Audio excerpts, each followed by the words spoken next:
Hey everybody, it's Tina coming to you again with another video. Um, I had a little situation happen yesterday that I thought was important to kind of share. Even though, these are meant to be live or videos that are interactive in a way where we can interact with one another and we can discuss through comments, or you tell me what kind of videos and I can address those or whatever. I also kind of use it as a virtual diary, video diary, whatever. So, and I like to share my experiences. So what happened? This is what happened. I'm walking my cul-de-sac. I've lived in this neighborhood for almost 18 years. I'm walking in my cul-de-sac yesterday, or in my neighborhood, my subdivision, and I accidentally went onto a person's property as I was walking around the corner. She came barreling out from her house, just getting on me about the fact, because she lived at the corner house, so I kind of hit the grass on the corner of her property, and as I was coming around the corner, I kind of was on her front lawn, and I didn't mean to. I got off as quick as I could, but I guess she was watching me from the back, and she saw that I had drifted onto the side of the grass that entered into her front yard. So she comes out hell-bent in fury, all full of brimstone and fire, telling me that I need to not be on her property, and she was going on and on about how it's disrespectful and this and that, and that people walk their dogs on their property and they do poop on their property and all this. I'm like, well, I'm not doing poop on your property, I mean, what's going on here? So at first I was like really sympathetic, and I'm like, oh, I'm sorry, I didn't mean to, it won't happen again. But she was one of those people that no matter how much you apologized, she wanted to stand there and continue to be condescending. She had her arms crossed the entire time. She was belittling me and being very condescending to me. And even though I apologized to her more than once and said it would not happen again, she had to stand there and tell me how rude it was, and that she was one of those. It was her job to tell me that I fucked up, and she was going to make sure that I knew it. So after a while, I started seeing red. I'm not kidding you. I mean, I was like, okay. So basically, I'm not going to go into the whole interaction because it was very brutal, because she got me into that space. But basically, I was like, so after all the times that I have apologized, said it wasn't going to happen again, and then I even started to raise my voice.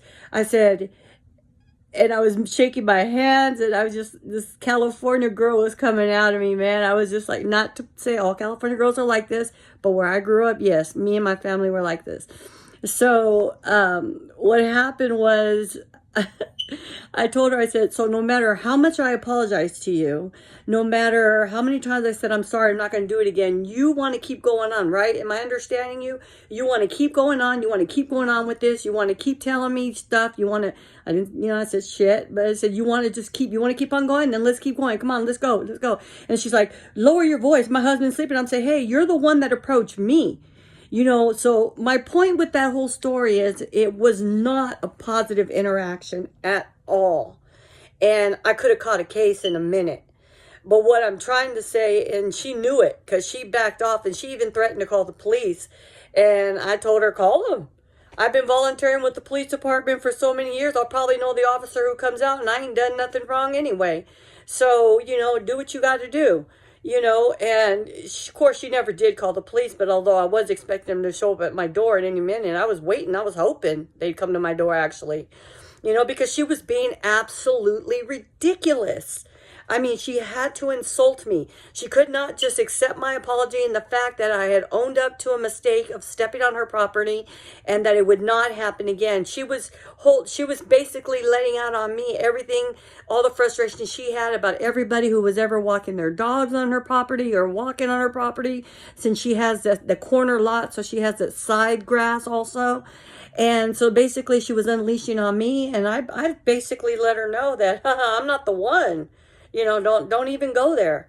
And then she said something, and I mumbled something, and I told her, I ended it with, you better watch yourself, girl. you know, and then she mumbled something again. I said, and I walked away. Oh, she told me just to go away. Just go, just get out of here, go away. And I told her, you don't tell me what the fuck to do.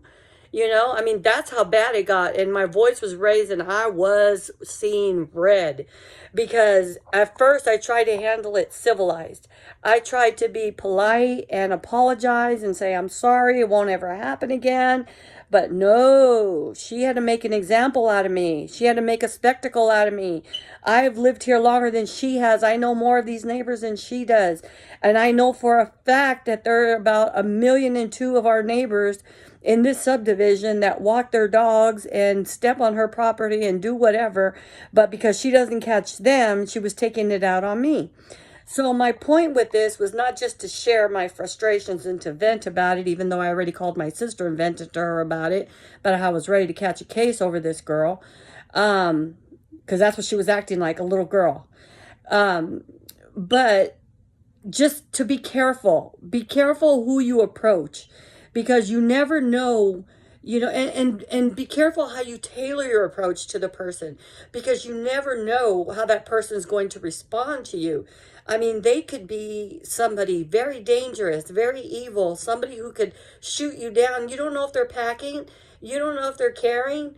You know, you don't know if they have anger issues or they're schizophrenic and they're off their medicines, or, well, I don't really want to place schizophrenics like that because they're usually more victims than they are perpetrators, but just that they could just be unmedicated, psychotic, whatever the case may be, and they could come after you because you approached them in a negative way, and then you were being condescending. Even after they were trying to be polite and apologize, you had to stand there with your arms held together, your arms folded, like, you know, the person's a child and you're disciplining your child or something.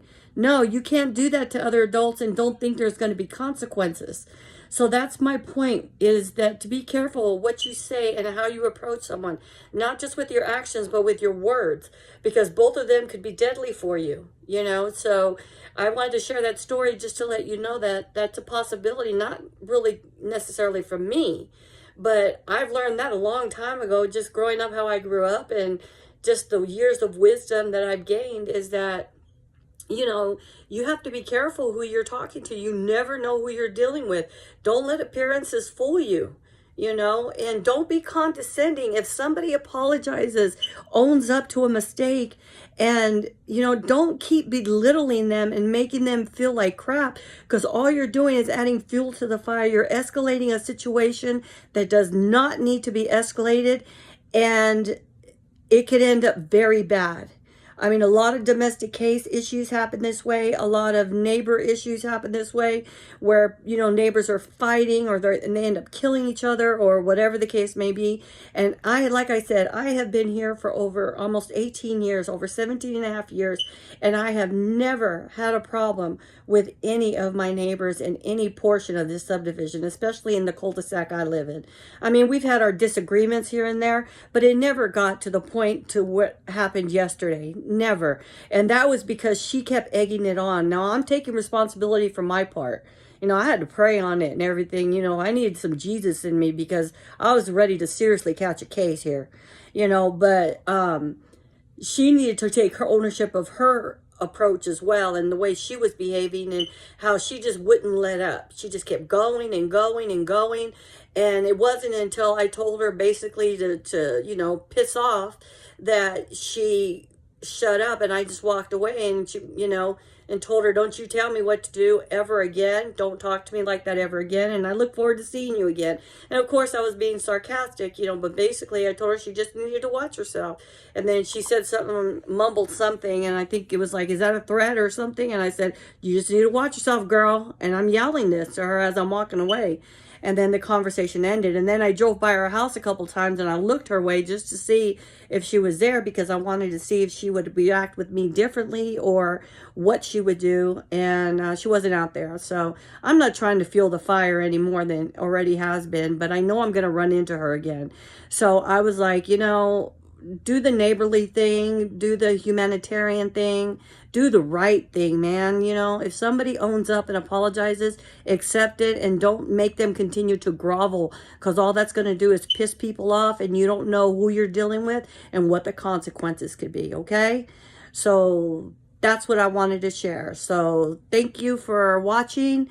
Subscribe if you like where I'm coming from. Comment if you have any subjects or anything, any comments about this. Make sure that you're being nice though, because like I told you, I'm open to feedback, but I don't like meanness. I don't like, I don't, it might sound otherwise, but I really don't. I don't like conflicts at all. And so that's how I can react if I'm pushed into a corner. So, just be nice and, you know, be constructive, but just don't be too critical. And also, subscribe, share, and hopefully you'll learn from this. And if there's anything you want me to discuss, any subject you want me to talk about, mental health wise, I can't give you any legal advice because I'm not a practicing attorney, but I do know the law pretty well: employment law, civil law, constitutional law, criminal law, torts law, all that good stuff. And then, of course, anything to do with business and social causes, as I'm involved in many, many, many, many, many. So, thank you for watching. I will see you next time. Have a great day and peace.